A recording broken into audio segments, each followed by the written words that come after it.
Si tu es médecin, le royaume doit apparaître là. Si tu es enseignant, le royaume doit apparaître là.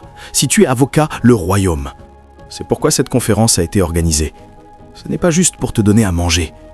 Au moment où nous irons plus loin, tu découvriras que ces choses sont des sous-produits. Tu es trop important dans l'agenda de Dieu pour mendier de la nourriture.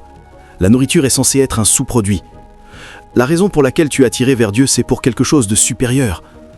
Et donc, quand nous parlons de l'affaire de l'autorité, nous regardons l'établissement du royaume. En fait, il y a 3 forces sur lesquelles le royaume avance. La première est la volonté du roi. Chaque roi et chaque esprit a une volonté. Et donc, quand un esprit veut prendre le contrôle d'un territoire, il définit sa volonté aux agents et aux agences qui sont dans ce territoire. Leur capacité à articuler la volonté de cet esprit est le premier signe qu'ils ont été introduits dans l'équation du royaume. Mais ce n'est pas suffisant de connaître la volonté d'un esprit. Quand tu reçois la volonté de cet esprit, tu dois aussi comprendre comment cet esprit entend que son message soit exécuté. Et c'est là que la sagesse entre en jeu. Donc, le deuxième ingrédient pour bâtir le royaume après la volonté de Dieu, c'est la sagesse de Dieu. Il y a une façon dont Dieu bâtit. Il a dit « Assure-toi de bâtir selon les patrons ». Tu ne peux pas bâtir selon ta propre discrétion. Il y a un patron dans l'esprit auquel tu dois te conformer.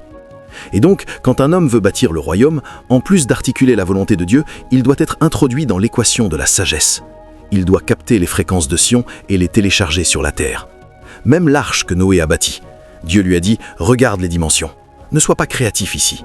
Cette chose que tu es le point de faire a ses racines dans l'éternité passée. Elle est plus ancienne que l'humanité.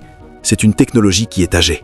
Tu es entré dans quelque chose qui est trop vieux. Tu ne peux pas apporter de créativité dedans. Les patrons ont été conçus. Et donc, pour être efficace dans l'agenda divin, tu dois capter la sagesse. C'est la deuxième chose qui bâtit le royaume. La troisième chose qui bâtit le royaume, c'est l'autorité. Maintenant que tu as le patron, tu as besoin de l'autorité, de la force, de la puissance, de la capacité pour le faire passer, parce que tu auras des oppositions. Il y a d'autres fonctionnaires qui s'opposeront à ce que Dieu veut faire. Et donc, quand tu reçois la sagesse de Dieu, quand tu reçois la volonté de Dieu, alors ce qui couronne le tout, c'est l'autorité.